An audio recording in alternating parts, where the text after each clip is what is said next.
So forgive me if I repeat myself, some of the stuff I may have said yesterday, but I wanted to mention that my driveway is right off a major highway. When you buying land to build a house, barndominium or whatever, and it's right off a major highway, make sure that you get the Department of Transportation of wherever you are to approve that driveway site area before you buy the land. My neighbor here has bought a lot of land right off this highway, but because most of his land is around a steep curve, it's been hard for him to get a driveway permit from the Mississippi Department of Transportation. So you want to keep that in mind. Another thing, I'm right in front of a trail. Well, there's a trail that goes across the front of my property. I had to get a permit for to cross this. So you want to check and look at all those permits, find out what it takes to get those permits, because you might not qualify. The man explaining about permits is called Black Acres on TikTok.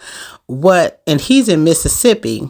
What we learned about getting permits when we visited Arizona is that it's important to get the permits. Now, we also learned that they might not always check immediately, but you do need to get the permit. So for instance, the man in that video, he talked about his neighbor getting permits, and what it sounds like is that his neighbor permits have to meet the safety codes and environmental regulations. And he was saying that his friend, or his not friend, but his neighbor bought his land on like a curved space or curved piece of land.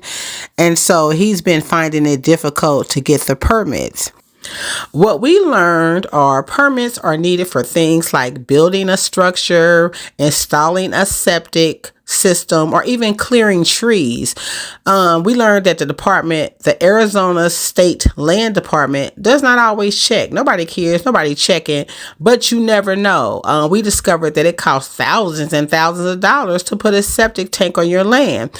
People go without septic tanks. I don't think by law you're supposed to. I know I could go without a septic tank. You want to be aware of the hidden costs associated with buying raw land. The next step, for many van lifers, is to own or rent land, because we want a place that you can go where you feel safe and it gives you a break from travel. You can buy land for a couple $1,000s. Keep in mind, it's a hidden cost though. So many perks to buying land, and let's keep discussing. Take the Dre route.